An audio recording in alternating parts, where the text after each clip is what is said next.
America ইসরায়েলের যৌথ হানার পর একেবারে পাল্টা হামলা কিন্তু চলছে ইরানের পক্ষ থেকে। আয়াতুল্লাহ খামেনি, ইরানের যিনি সর্বোচ্চ ধর্মীয় নেতা, তার মৃত্যুর পর মধ্যপ্রাচ্যে 27টি আমেরিকান সেনা ঘাঁটিতে হামলা চালিয়েছে ইরান। বাহরিন, কাতার, জর্ডান, কুয়েত, সংযুক্ত আরব আমিরশাহিতে হামলা চালালো ইরান। طال المطار ده نعم تحرك 200 المطار يا رب الله يا দোহাতেই সকাল থেকে পরপর 11টি বিস্ফোরণ হয়েছে। ইরানের পাল্টা মিসাইল হানা চলছে এবং যেখানে তেল আবিবে একেবারে ধ্বংসাত্মক একটা পরিস্থিতি।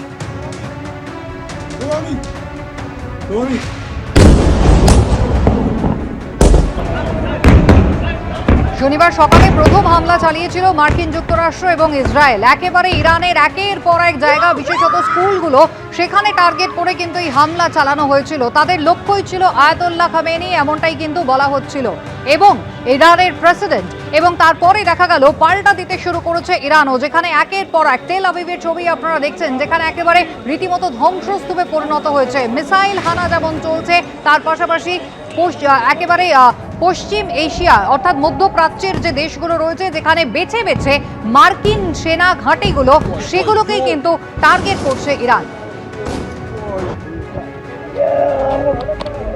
দুবাইয়ের সিআইএ দপ্তরেও ইরান হামলা চালিয়েছে। ইরানের কিরবিল বিমানবন্দরে ড্রোন হামলা, আকাশে ইসরায়েলের 200 ফাইটার জেটের গর্জন আগে শোনা গিয়েছিল। 500টিরও বেশি নিশানায় তারা হামলা চালায়, যার পাল্টা দিতে শুরু করেছে ইরান।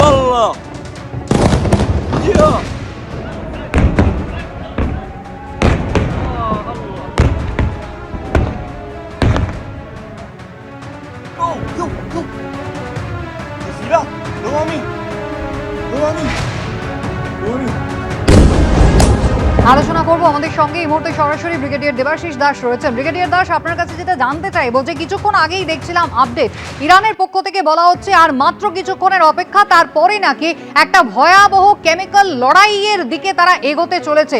একেবারে মরণ কামড় দিতে চাইছে কি ইরান? দেখুন, ইরান যে জিনিসটা দেখাচ্ছে সেটা হচ্ছে যে তারা বশ মানবে না।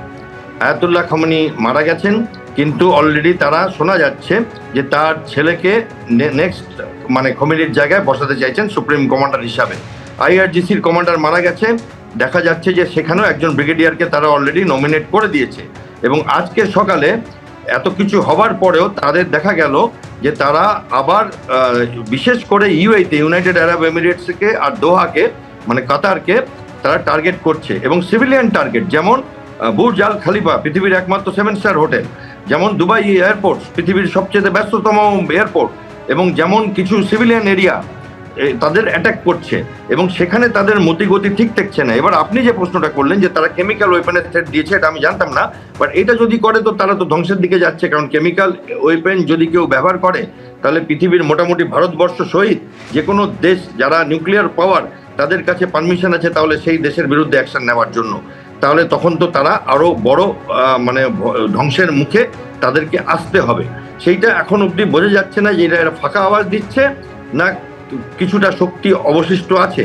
কারণ তারা তো জানতো যে তাদের উপর অ্যাটাক হবে, তাহলে তারা মিসাইল এবং ড্রোন প্রচুর গুছিয়ে নিয়েছিল কিছু করবার জন্য। এবং আপনি যদি দেখেন, গত রাত থেকে 24 ঘন্টার মধ্যে যেটা দেখলাম, যে ইসরায়েল এবং আমেরিকা তাদের উপর যখন ওই অ্যাটাকটা হলো, তখন তারা কিন্তু সিভিলিয়ান টার্গেটকে বাঁচলো, এবং আমেরিকার বেসকে অতটা অ্যাটাক করলো না। যে নেভাল এয়ারক্রাফট ক্যারিয়ার দাঁড়িয়ে আছে তাদেরকে অ্যাটাক করলো না, করলো যেসব আরবিয়ান কান্ট্রিজগুলোতে আমেরিকান বেস আছে তাদের, এবং সিভিলিয়ান টার্গেট, বিশেষ করে আমি যেটা বলছিলাম দুবাই আর আবুধাবি আর দোহাতে। এইটা একটা অন্য জিনিস দেখাচ্ছে। সেখানে ইরান কিন্তু আরো অনেকগুলো শত্রু একসাথে করে নিল। একমাত্র দেশ যাকে এখনো ইরান অ্যাটাক করেনি মধ্যপ্রাচ্যের বা ওয়েস্ট এশিয়ার, সেটা হচ্ছে ওমান। কারণ ওমান এদের মধ্যস্থতা করেছিল এতদিন, এবং ওমানের সাথে এদের চিরচেনা সম্পর্ক ভালো। এবং আপনি যদি দেখেন চায়না এবং রাশিয়া সোজাসুজি নিন্দা করেছে, চায়নাও নিন্দা করেছে, ইউক্রেন আর ইউকে সাপোর্ট করেছে আমেরিকাকে, আর চায়না রাশিয়া আমেরিকার বিরুদ্ধে গেছে। এবং ফ্রান্স, ইন্ডিয়া, জার্মানি এরা একটা মধ্যস্থ জায়গায় আছে যে আমরা নিন্দা করছি, কিন্তু দুই পক্ষেরই সমঝোতা করা, এসকালেট যা না হয়। কিন্তু আপনি যেটা বললেন যে ইরান এসকেলেট করতে চাইছে, তাহলে এসকেলেটকে আবার সুপার এসকেলেট করবার মতো শক্তি নিয়ে কিন্তু আমেরিকা ওখানে দাঁড়িয়ে আছে। দুটো বড় বড় এয়ারক্রাফট ক্যারিয়ার, তার মধ্যে একটি পৃথিবীর জেরাল্ড ফোর্ড, পৃথিবীর সবচেয়ে বৃহত্তম যুদ্ধ জাহাজ, এবং 140টার উপর ফাইটার প্লেন, প্লাস ইউরোপের বেসগুলোতে fighter plane, mid air, refueller, submarine, সমস্ত কিছু নিয়ে দাঁড়িয়ে আছে। তাহলে আমেরিকা অলরেডি কিন্তু আমেরিকার ইসরায়েল মিলে এদের মিলিটারি মানে ক্ষমতা অনেকটা ধ্বংস করেছে গত 24 ঘন্টায়, এবং তাহলে আমেরিকা আরো বড় কিছু করে দেবে যদি সেইটা সত্যিকারের হয়। একেবারে ব্রিগেডিয়ার দাস, আপনি আমাদের সঙ্গে থাকুন। আশঙ্কার জায়গা কিন্তু ইতিমধ্যেই তৈরি হয়েছে, কারণ প্রথমে একেবারে শনিবার ভোরে যখন হামলা চালিয়েছিল ইসরায়েল এবং আমেরিকা, যার পাল্টা কিন্তু ইতিমধ্যেই ইরান দিতে শুরু করেছে, এবং এই আঘাত কিন্তু তারা আরো বাড়াবে এমন হুঁশিয়ারি, এমন হুঙ্কার কিন্তু ইতিমধ্যেই ইরানের পক্ষ থেকে দেওয়া হচ্ছে।